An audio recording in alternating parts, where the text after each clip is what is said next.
Yeah, it was tough. It was a very, very tough decision because it's creating a new normal for people, and there's so much uncertainty. To your point, how long is this going to be? How do I make this work? How do I deal with my kids being at home? How do I deal with maybe not connecting with my friends and family the same way? And all those things impact us. It impacts us personally and professionally. So it was for me, it was very clear of how do we really increase the communication channels.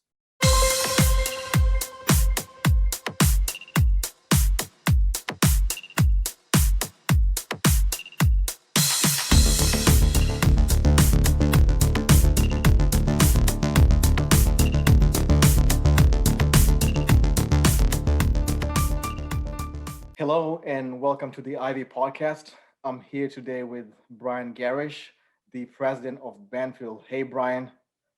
Hey, Fred, how are you? Brian, I gotta tell you, I'll be remiss if I don't mention that I've been really looking forward to this episode. Matter of factly, I have friends that are veterinarians and some that also work in the pet care industry. And I've been telling them about this episode for, I think, a couple of weeks now. And this is one of the ones that I've been really looking forward to. So thanks a lot for making the time to make this happen. Excellent. No, I'm super excited to be here. Very appreciative of the opportunity. Right. So give us a brief introduction about yourself and your role, and maybe a little bit on what intrigued you the most about the pet care industry. Well, I want to start with what intrigued me about the pet care industry, but very, very brief. I'm originally from the Midwest, and I've had a long journey in retail pharmacy previously. I worked at Walgreens, CVS, and then most recently I've been at Banfield for 5.5 years. Since you asked a little bit about me, I'll be brief, but I'll just share kind of where I came from and how that shaped me to be the leader I am today. So started off my career 16 years old, working at Walgreens drugstores, stocking shelves, sweeping floors, mopping bathrooms, cashiering, you name it, I did it. And I really learned three powerful lessons early on in my time at Walgreens. First was the power of inclusion. Like when I was included in decisions on what our store was doing and how that impacted the patient and the customer, that was very, very powerful. And I also got to experience like when we weren't included and how that impacted, our store and our team as well. So the power of inclusion really struck me from a very early age. Also, what I learned was the power of people development and mentorship. I had a store manager take me under his wing, helped me, inspired me, motivated me, gave me a lot of feedback, and gave me the opportunity to make this a strong career. And I was very, very thankful for that mentorship. And it's something that I want to do today is develop people and mentor as well. And then finally, the power of culture. I got to experience an amazing culture and how that made me and our store feel. And then I also experienced culture that wasn't as positive and how that actually hurt retention and it hurt morale. And what I realized was no matter your role in the organization, you are responsible for creating culture. And those three lessons at Walgreens shaped me throughout my career to CVS and now. But those three lessons were so important. The power of inclusion as a growth strategy, the power of people development and mentorship, and then finally a culture. No matter what your role is, you're responsible for culture. So my time was spent in pharmacy, as I indicated, but I joined Banfield 5.5 years ago because of my love for pets.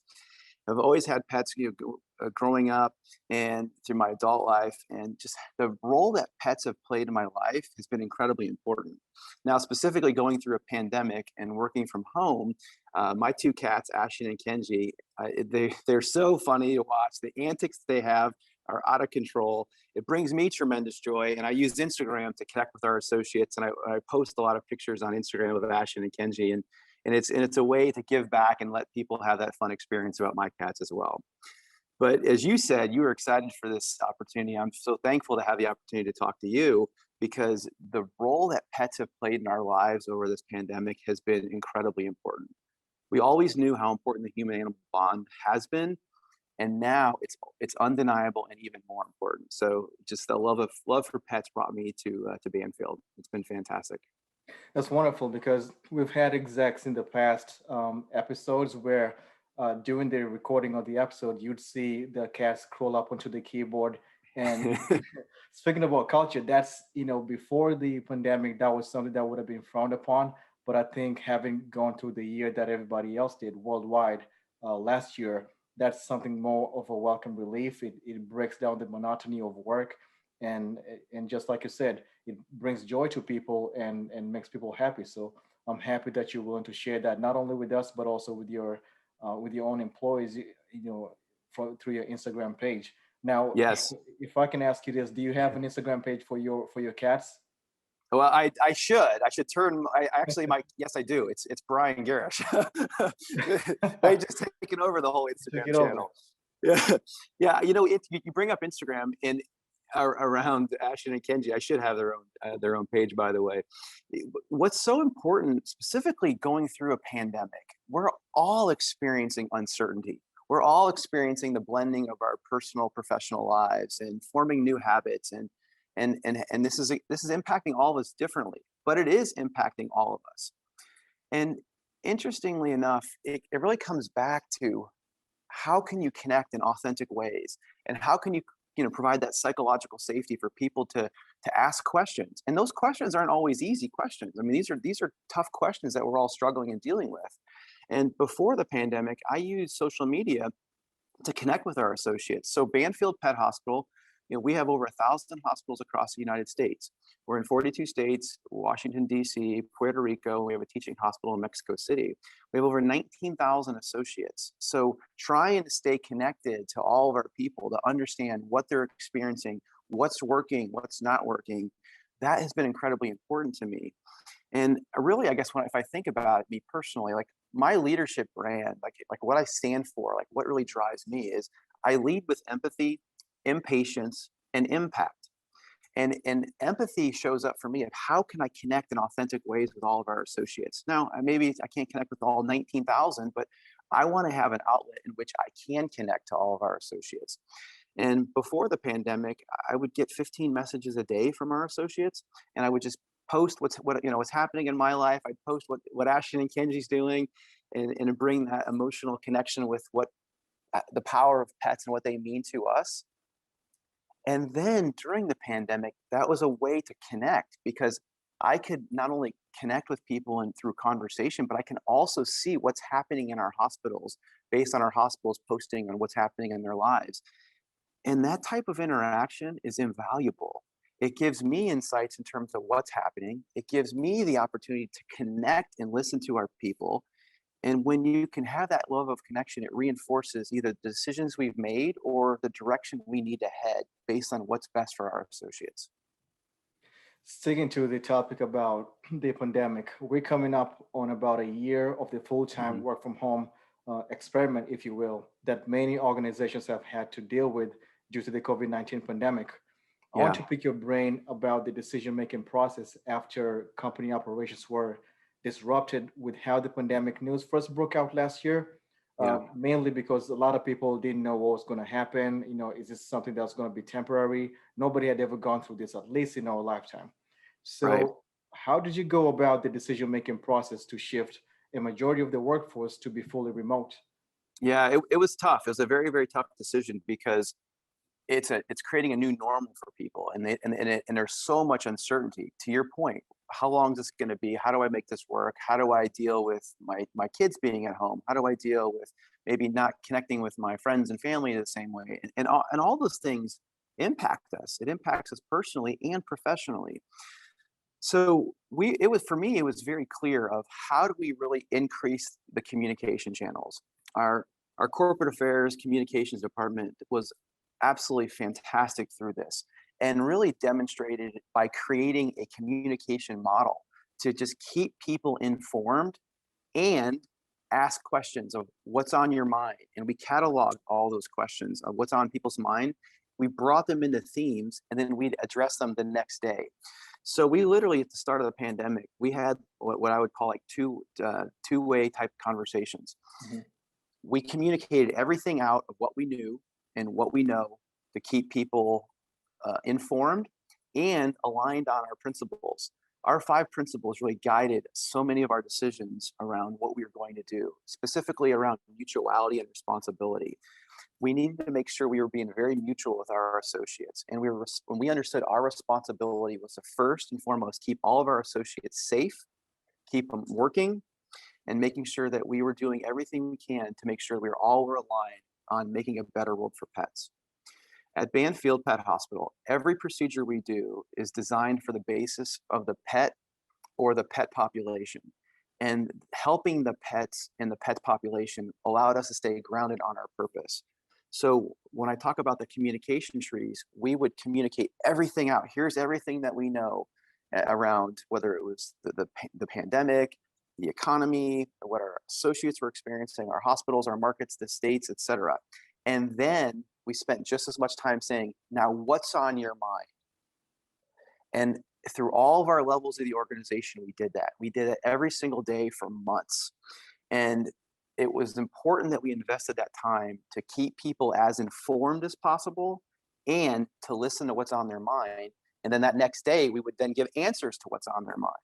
And once I really believe like our associates understood that not only is my voice being heard, but I'm part of this conversation, and being part of the conversation, while it's still difficult, while it was still unfortunate to be in a pandemic, there's some level of involvement and power that you're at least part of the conversation versus things are just happening to you.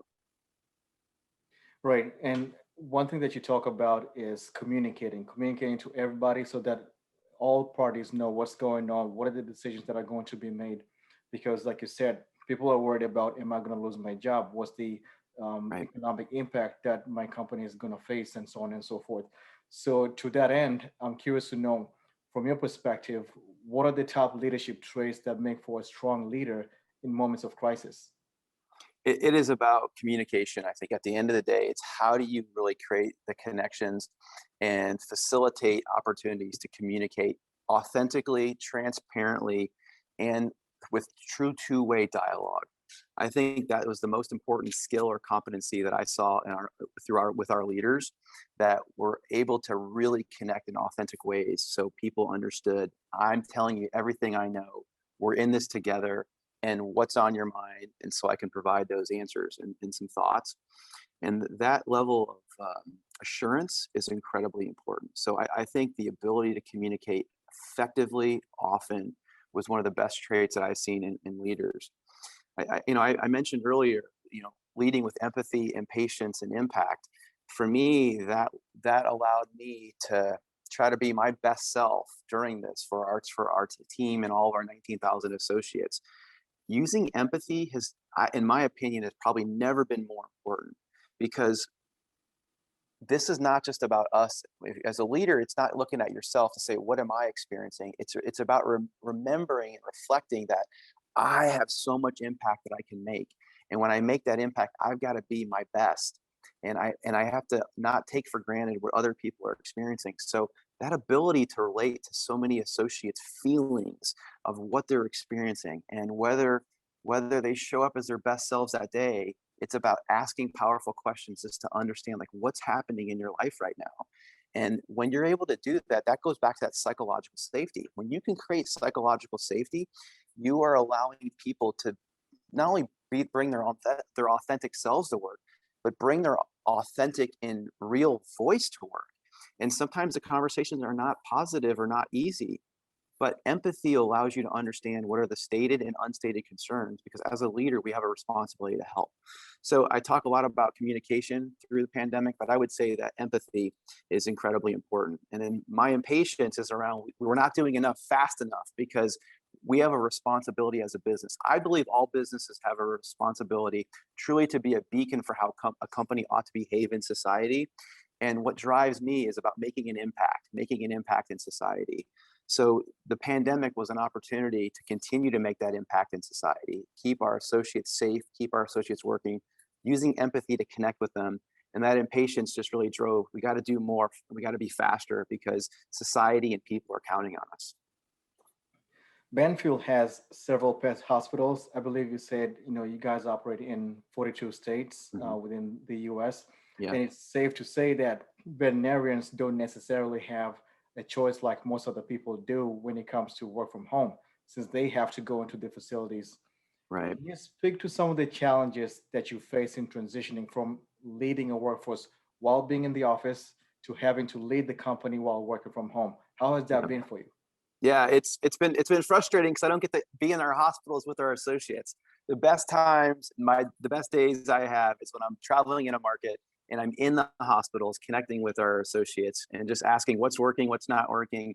And that conversation really helps me understand, where our strategic direction ought to go. The strategic direction of our company, just to be clear, is really designed by our associates, or it's reinforced that these are the right things we should be working on.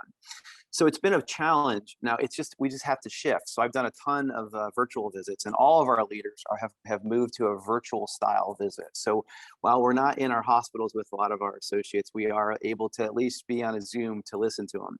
And now more than ever, leadership's important. It's even more important because you can't be in there in the hospital with them shoulder to shoulder. So you're now trying to connect with them over Zoom. And it's about asking powerful questions to really get at the insights of what they're experiencing. And it's not about telling people what to do, it's helping them with how to do it or how to make those shifts. So it becomes a little more difficult, don't get me wrong, but it's an opportunity for our leaders to still do what they've done best. And that's not just tell people what to do, it's help them with the how. Now, you talked about our veterinarians, and yes, our associates are still in the hospitals, but we've done everything we can to keep them safe. So we have all the PPE our associates need to keep safe, and we've really gone to more of a drop-off type of model uh, where clients can bring their pets in, and we either take their pet from their car, so have like a curbside pickup, or a lot of our hospitals are actually co-located inside of a PetSmart. And so they're able to come inside of PetSmart, go to our front desk, drop their pets off, and then our teams have still been able to take care of all the pets' needs and take care of all the pets that way as well. That's wonderful to hear. I was not even aware of the PetSmart drop-off, but that's a good avenue for people that are a little hesitant of coming into Yes. contact with others. So that's wonderful to hear that you guys are in the forefront of doing that. What I was going to Yes. follow up with, I'm No, I sorry, was go just ahead. gonna, I was just, no, it's okay. I was sorry. I was just gonna add, and then our digital transformation began pre-COVID, but we've accelerated that through COVID. And Banfield is really known for preventive care. We're the leader in preventive care, and preventive care is so important to just keeping our pets healthy from the start, to really make sure we can do everything we can to take care of them and keep that human animal bond even stronger. But we have a wellness plan, an optimum wellness plan. And so one example is redesigning our website, going to a system in which you can sign up for a wellness plan online or through an app versus previous, you would have to come into a hospital and sign some paperwork or do it, even on the register. But doing things in a contactless way, doing things and using technology to make things more efficient has been a priority, and we've accelerated that, whether that's checking in and checking out online or checking in and checking out on your app, making sure that our clients feel safe when they are coming to our hospitals to take care of their pets' needs, and allowing our associates to really make a better role for pets that way. That's actually a good segue because I was going to ask about the operational impact on those veterinarians and other resources that didn't have the luxury of working from home. Now, as far as Yeah. feeling safe, what was the impact on them? You talked about empathy earlier on. What was the Mhm. impact on those veterinarians that still had to go to the office, to make ends meet, and at the same Yeah. times they were dealing with the pandemic that nobody knew anything about? How did you guys overcome that challenge? Well, it was tough. I would say really using empathy. And when I talk to our field leaders, our hospitals are broken up into 75 different markets, and they're led by a field director. And any opportunity I had to talk to all of our leaders, it was please lead with empathy. And we'd have a weekly call. I would have a weekly call with all of our field leaders and are on the business and medicine side. And it was really rooted around how do we make sure that we're utilizing empathy to understand what's happening. And it really turned into almost resilience. How do you become resilient? And so we had taken our leaders through lots of different learnings, educational platforms, and understanding like what does resilience mean? How can you show up more impactful as a leader? Because to answer your question, our teams they were all over the board in terms of what they were experiencing. We had some of teams that were just like, "This is great. We're here for pets. We got this. We have PPE. We're safe. Let's go." And we had other people that maybe they felt that way, but they were experiencing COVID. in their family or a family member had it, and you're trying to take this into work, and the demand for service are very high because we need to keep our pets safe. So it's been all over I would say it's been all over the board, and it's an opportunity for us to not take anything for granted. And we just continue to keep that message to our leaders on leadership matters. And Fred, what I'll share with you as well is from my early times at Walgreens, when I brought up what I learned about inclusion, how powerful that is around people development, mentorship. And the third thing was culture. So culture is my top priority. The number one priority I have is to create the best culture. And every leader is responsible for creating that culture. So when the pandemic was happening to us, it really came back to that culture. Culture is everything. And if you create the right culture, you're going to create that psychological safety to have the right conversations, for that two-way dialogue, to understand the stated and unstated concerns. And that's your role right now. It's just to communicate, communicate, communicate, and provide that level of support. And everyone's going to need a different level of support. But our job as leaders is not to create a standardized template that everyone must follow. It's to truly have a personalized approach, to understand that whatever you need, I need to give you what you need. I need to see you as a person, and I need to understand what you're experiencing. When I can do that as a leader, that's going to help you. It's going to help your team. It's going to help the market. It's going to help our clients, pets, etc. And that's the most important thing we can do as a leader right now, is provide that level of support. A few moments ago, you talked about digital transformation and how Hmm. Banfield started on that before COVID. What are some of the technological advancements that are reshaping the pet care industry? Have there been any new advancements that were developed as a result of this social distancing world we currently live in? And if yes, what are your thoughts on how those can be adopted? Yeah, I think for me, I think it's been more about the acceleration of some of these tools. The best one I can share with you is Vetchat. So it's essentially like telehealth, telemedicine. It's a version of that in the veterinary space. And so Banfield had a service called Vetchat. Through the app, you hit a button, you can connect with a veterinary professional and ask questions. So that existed prior to COVID. COVID happened, and then we saw that almost triple. I mean, it was unbelievable, the usage around that. So now we understand that people maybe are not feeling as comfortable as leaving, but they're still paying attention to their pet's health. Actually, they're paying more attention to their pet's health. Because if you think about it, you're at home all day long now, and you can see your dog's behavior, your cat's behavior. And I learned a lot of things about what my cats do when when I was away, and it was kind of funny to watch them. I'm like, what are you doing? This is kind of crazy. But anyway, I digress. But that love, I share that because that's the love we have. And we saw so many people say, hey, my cat's doing this, what does this mean? Or my dog's doing this, or and they would use VetChat. So what we found out was this was a great offering and tool prior to COVID. Now it's going to be a requirement going forward. So what's our responsibility to make sure that we have the right tools for our clients to be able to engage with our veterinary professionals, to really have that bond around being on a partnership for the pets, for the health of the pet. If we weren't on Zoom right now, I'd be bursting out laughing because what you're telling me is the same thing that some of my veterinarian friends tell me, which is a lot of people are spending a lot more time at home with their Hmm. pets, and they're noticing their pets doing strange things that are not out of the ordinary, and they confuse that with something is wrong with my dog or my cat, and they Right. bring them in. And when they describe this, what they saw their pets doing, they're being told, "Oh, that's normal. That's nothing really." So it's funny to me that you also are talking about this, and this is something that most of my friends that work in the veterinarian space, they tell me the same exact thing. But on the Yeah. flip side, it's actually a good thing because now people are able to learn more about not just their pets, but those species in general, how they do things, how they behave, over extended periods of time. So that's something wonderful. And if you tie that back to the vet chat that you described, instead Right. of having to go to the facility, they can just inquire right there in front of their computer, or I believe you guys probably have a mobile application for that. Yes. That is the future. Without question, it's the future. And because not every time, let me step back. When you don't have that option, what do you do? Well, either you can just go online and start Googling symptoms and trying to understand it, but you're not really connecting with a healthcare professional. Right. And connecting with a veterinary professional is so important. We believe in that veterinary relationship and that bond. We always encourage everyone to find a veterinarian, build that relationship, and be on a journey together, because these veterinary professionals have a purpose to make a better world for pets. And when you can connect with them, you can get all your questions answered.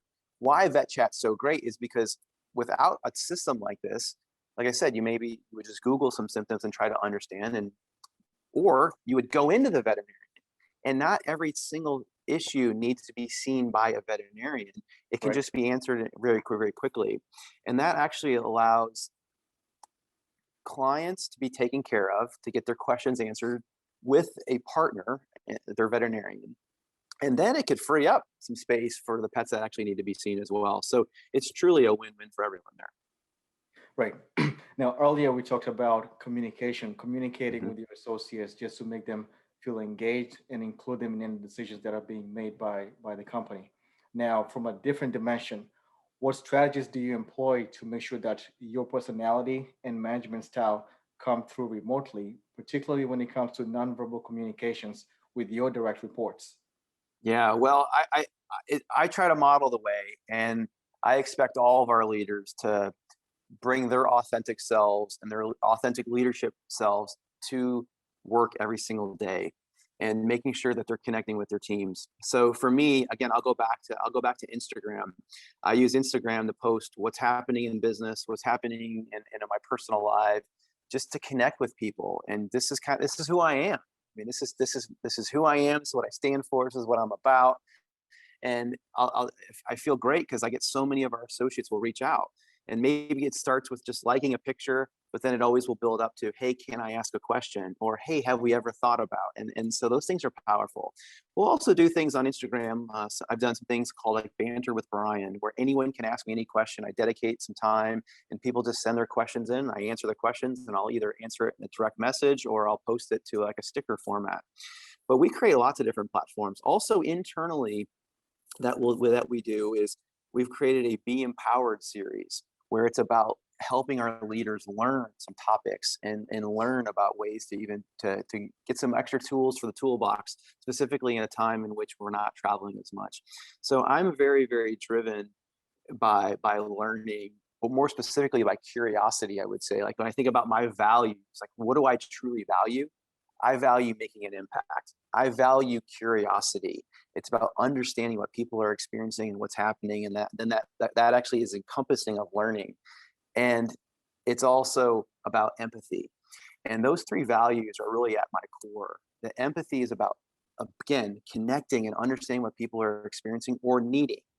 And then through that curiosity, through those questions, showing up in how I am, so people get to see me and experience me, I then get to use those themes and make sure that our senior leadership team is doing the same thing. Our leaders in the field are doing the same thing, creating those same conditions to connect with our associates. And that's, to me, it's worked out very well. And it's provided those Be Empowered sessions, these learning sessions around learning about resilience, learning about habits, learning about rituals, learning about, equity, inclusion, and diversity, and how I can even be a stronger leader. So it's about creating those platforms for people to learn, so they can go influence people to make a bigger impact. And that's important because I was talking to an executive leadership coach, and one of the things that she was telling me was that, a lot of people are finding this challenge, especially during COVID, where Hmm. they may communicate something on email that is taken the wrong way versus Yeah, if they say that face to face or on a Zoom call. That's why in a lot of team settings these days, it's always encouraged for everybody to have their cameras turned on so people can correct. actually see the nonverbal communication, things that otherwise would be lost in translation, and you end up having people generate conflict when it's needless to be there. That's right. That's absolutely right. One of the things I'll mention when we talk about that Zoom being there. Listen, I want our leaders to be back in our hospitals. I can't wait till we can get over whatever the new normal is. I know people are really excited to start traveling again. But think about this: we have a market, and that market has two leaders. a veterinary leader and a business leader on the business side. They would spend so much time driving between hospitals, and maybe they're on the phone calling other hospitals and connecting. But when they're in the hospital, that's a priceless experience. But all that time driving between, they now get to save that. Our leaders are actually spending more time doing visits, albeit virtually, but we're still doing more visits. We can connect with our teams, and we've been able to create that space for people to connect, and that connection goes a long way. And it really goes back to what you're talking about. Videos are on, what's working, what's not working. And again, when I talk about leading with empathy, I know I keep saying that because I keep telling our team, don't focus on the what, focus on the how. Let the what start the conversation, but then just ask powerful questions, because you're not there. You may miss some of the body language, you may miss some of those points, but our teams have to feel like they're being heard, that they're understood, and that they have support. And it's not going to be perfect, I understand that, but you can create a very, very supportive environment, and creating that level of support is hugely important right now. Absolutely. Now, leadership techniques have had to be redefined given we're living through a pandemic. What is the biggest mistake you see new leaders in new positions make in the current environment? And what strategic recommendations can you provide to help others improve on their leadership styles? Yeah, I think what's one of the things I see, whether it's in a pandemic or just new leaders in general, it's leading with empathy, not sympathy. If some result is not optimal, or if something's left on the table and you want to improve something from a business standpoint, most people know that they're not achieving that result. It's about asking powerful questions and using empathy to understand what is or isn't happening so you can help them achieve those goals. Sympathy is the wrong approach. Sympathy is, I understand you're overwhelmed, or I understand whatever the excuse may be. And providing that understanding enables that behavior. So for me, like, seeing a leader understand now that in a new position or through any situation, it's about empathy, not sympathy. Because your job as a leader is to help your people fight through what those obstacles are, or those impediments. And as a leader, you have the opportunity to understand what is or isn't happening and help people get over those hurdles. And that's a very, very powerful thing. At the end of the day, every leader has really two things to be responsible for. One, leading your team, and two, delivering those consistent results. No matter if you're for profit, not for profit, results matter. And I believe the best results come when you actually lead your people. So my advice to any new leader is, how can you really use empathy to connect authentically with your people, to understand what's happening, develop very, very high standards, help them with the how, and deliver those consistent results. And when you can do that, you can make the biggest impact you can. Last question, Brian, and this is a very important question, not just to me, but to a lot of our listeners, who most of them are, new MBA grads, and some of them going all the way up to C levels like yourself. And people are always curious, how did this person make it to this level? What did they have to navigate through, in their personal life and experiences to get there? And you may have talked about some of this in your opening statement, but I was just going to revisit this one more time.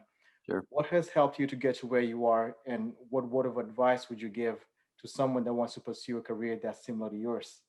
Yes. Well, anyone can achieve whatever they want to achieve. It's about being very intentional and putting the time, the work, and making the right levels of commitment.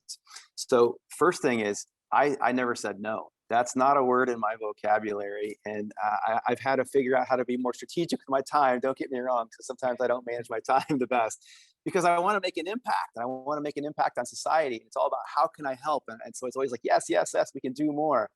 But I share that because, yes, I've moved several times. I'm from the Midwest, and from my time at CVS, I went from Indianapolis to Charlotte. I covered South Carolina and parts of Georgia. I moved to New York, covered that market. From New York, I moved to California, covered 17 different states. I moved to Banfield, and it was always about, what is an opportunity for me to make an impact?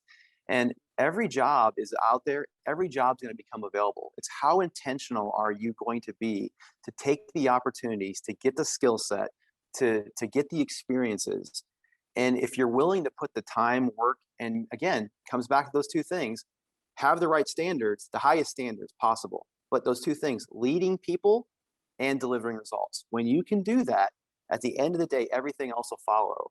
And it only happens when you put yourself in this experiences to stretch, to fail, to learn, to grow. But even if you fail, it's what you learn and move forward and keep going, keep going, keep going.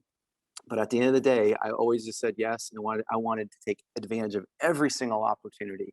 And I'm thankful I got to see what inclusion looked like and how powerful that was.